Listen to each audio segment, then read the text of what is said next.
कोई पैसा नहीं लगता है। कहिए जय माता की। जय माता की। कोई थकान नहीं होती, फिर कहिए जय माता की। जय माता ये जेब घिस नहीं जाती, फिर कहिए जय माता की। जय माता। सूत जी कहते हैं, इस संदर्भ में एक कथा कहता हूं। देवी भागवत का फल क्या है कि सत्राजित भोजवंशी जो द्वारवत्यां सुखम वसन सूर्यस्य आराधने युक्तो भक्तस्य परमं सखा। द्वारिका में यह भगवान श्री कृष्ण की राजधानी है, जहां पर भोजवंशी राजा सत्राजित रहते हैं। आप सबको पता है सत्यभामा जो है उनके पिता का नाम सत्राजित है। भगवान की 8 पटरानियों में जो सत्यभामा जी है, ताम सत्यभामाम उपये में कुरुद्वह बहुभिर्यातम शील रूपो दार्य गुणान्वितान। तो ये सत्यभामा जी के जो पिता हैं सत्राजित, ये भगवान के भक्त तो हैं, ये सूर्य के आराधक हैं। सूर्य की आराधना से इनको एक मणि प्राप्त हुई और भगवान सूर्य नारायण ने अपने इस भक्त को अपना मित्र भी बना लिया। ऐसी अद्भुत मणि दी है कि जिस मणि के प्रभाव से गले में धारण करके सत्राजित जब चलता तो लगता कि साक्षात सूर्य चल रहे हैं। भगवान को दिखाने के लिए मणि गया द्वारिका में। सबने कहा कि देखो सूर्य नारायण आ रहे हैं। भगवान श्री कृष्ण ने कहा कि सविता नेशभो बाला सत्राजिन मणिना ज्वलन स्मयंतकेन चायाति भास्वदत्तेन भास्वरः। ये सूर्य नारायण नहीं है, हे भोले वाले नागरिकों, ये तो स्मयंतक मणि का प्रभाव है जो सत्राजित ने अपने गले में धारण कर रखा है।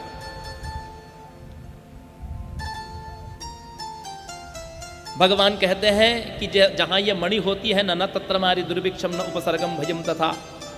ये मणि की विशेषता यह है कि ये जहां होती है वहां किसी प्रकार की कोई बीमारी महामारी नहीं होती, वहां कभी किसी प्रकार का अभाव नहीं होता, अकाल नहीं आता।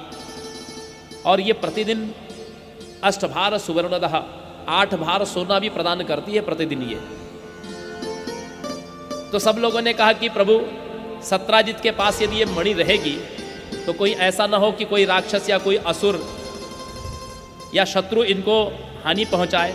ये यदि मणि आपके पास रहेगी तो सुरक्षित रहेगी। तो सब लोगों ने सत्राजित से कहा कि ये मणि आप भगवान को क्यों नहीं देते, कहीं ऐसा ना हो कि इस मणि के कारण आपके जीवन पर कोई संकट आ जाए। सत्राजित ने सोचा कि ये मणि यदि मैं श्री कृष्ण को दे दूं तो कहीं ऐसा न हो जाए कि मेरे इष्टदेव सूर्य नारायण मुझसे रुष्ट हो जाए। तो उन्होंने कुछ उत्तर नहीं दिया, उस मणि को धारण किए वे वापस लौट आए। सत्राजित के भाई का नाम था प्रसेन। प्रसेन उस मणि को धारण करके वन में चला गया, शिकार खेलने के लिए गया था, आखेट के लिए, और एक सिंह ने उस प्रसेन को मार दिया। मणि तो प्राप्त नहीं हुई, लेकिन ये चारों ओर कुप्रचार हो गया, दुष्प्रचार हो गया कि श्री कृष्ण ने ही शायद मणि के लिए प्रसेन को मरवा दिया है, क्योंकि सब लोगों की इच्छा थी कि श्री कृष्ण के पास में ये मणि हो। जीवन में सज्जनों माताओं, कोई यदि आप पर आपके ऐसा होता है, एक समय ऐसा भी भगवान न करे आपके जीवन में आए, लेकिन बच्चे भी कह देते हैं कि तुमने हमारे लिए क्या किया। जिन बच्चों के लिए माता पिता दिन रात एक करके उसका पालन पोषण करते हैं, आपके भाई बहन तक कह देते हैं कि तुमने हमारे लिए कुछ नहीं किया। सबके लिए परिवार में मरते मरते आप पूरा जीवन बिता देते हैं, अपने सुखों की तिलांजलि दे करके थोड़ा थोड़ा पैसा बचा करके अपने रिश्तेदारों की मदद करते हैं। लेकिन जब आप पर कष्ट आता है तो लोग आपका साथ नहीं देते हैं, बल्कि उल्टा आप पर आरोप लगा दे, तुमने हमारे लिए कुछ नहीं किया। उस समय इस बात को जरूर याद करना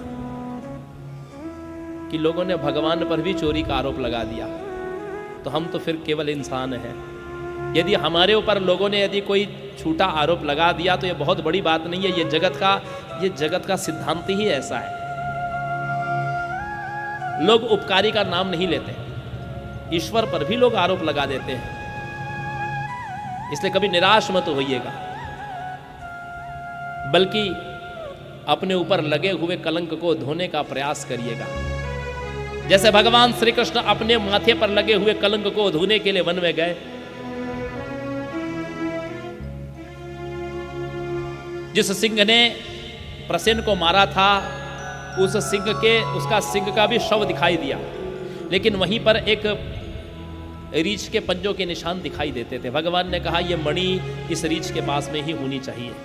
एक गुफा के भीतर रीछ के पंजे के निशान दिखाई देते थे। भगवान ने कहा देखो आप सब यहीं रुको, मैं अकेले ही भीतर जाऊंगा। भगवान भीतर गए तो वो रीछ कुमार उस मणि से खेल रहा था। भगवान ने उससे मणि लेनी चाहिए तो रोने लगा।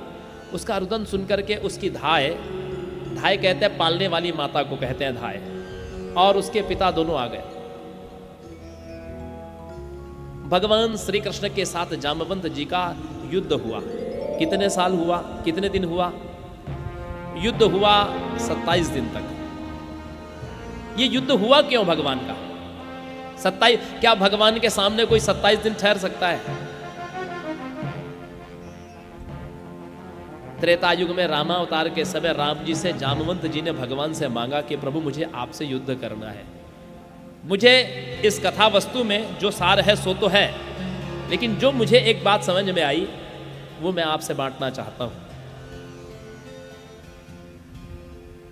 भगवान ने रामावतार में अपने भक्तों को किसको क्या नहीं दिया।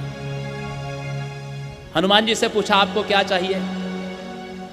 सुग्रीव को राज चाहिए था, सुग्रीव को राज दे दिया। विभीषण जी को भक्ति चाहिए थी, विभीषण जी को भक्ति भी दी, लंका का राज भी दिया भगवान ने। हनुमान जी से जब पूछा कि आपको क्या चाहिए, तो श्री हनुमान जी ने कहा मुझे कोई पद नहीं चाहिए, मुझे एक पद नहीं, मुझे 2 पद चाहिए। कौन से 2 पद? बोले आपके युगल पद, मैं आपके चरणों में रहना चाहता हूं। इसीलिए राम जी ने उनको कहां स्थान दिया कि दक्षिणे लक्ष्मणो यस्य वामे च जनकात्मजा पुरतोर मारुतिर यस्य तम वंदे रघुनंदनम।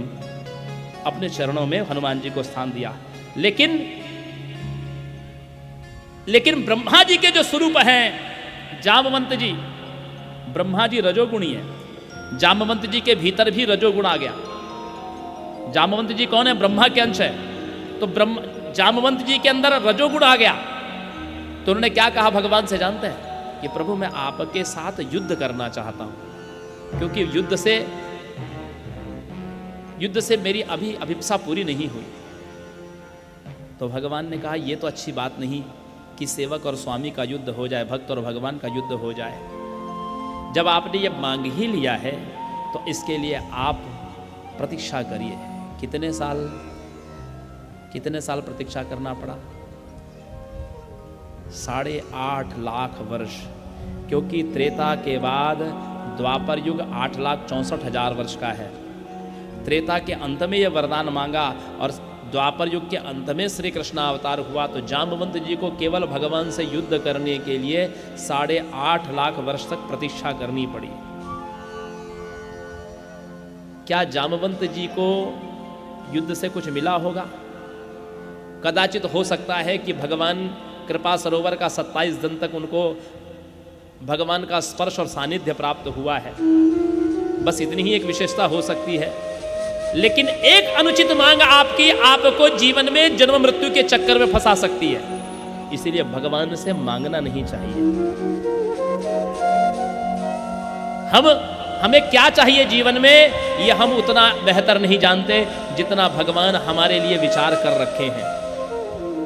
इसलिए उसकी योजना पर संदेह मत करिए, उसकी करुणा और कृपा पर संदेह मत करिए। यदि उसने जन्म दिया है ना, उसने जन्म दिया है तो आपके लिए बहुत कुछ अच्छा भी सोच रखा होगा, आपके लिए कुछ अच्छा सोच रखा होगा।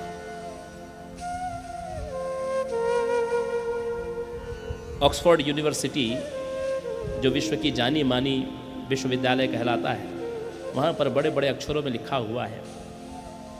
क्या लिखा है जानते हैं? I know I am something, I know I am something because God does not create garbage. मैं जानता हूँ कि मैं कुछ हूँ क्योंकि भगवान कभी कचरा नहीं बनाते।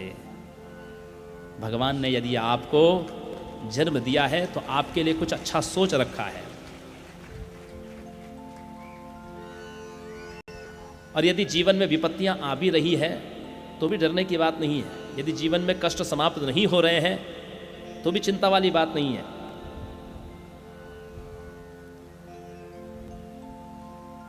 बस ये ध्यान रखिएगा कि यदि सब कुछ करने पर भी कष्ट समाप्त नहीं हो रहे हैं तो कहीं पहले का लिया हुआ लोन रखा हुआ है आपका, उसकी इंस्टॉलमेंट जा रही है। ये जो कर्म बंधन है ना, ये इंस्टॉलमेंट जा रही है आपकी। जैसे ही इंस्टॉलमेंट समाप्त होगी पुण्य की कमाई आपके सामने आ जाएगी। इसलिए हर हाल में बस भगवान पर विश्वास रखिए, अपना आग्रह भगवान के साथ मत जोड़िए।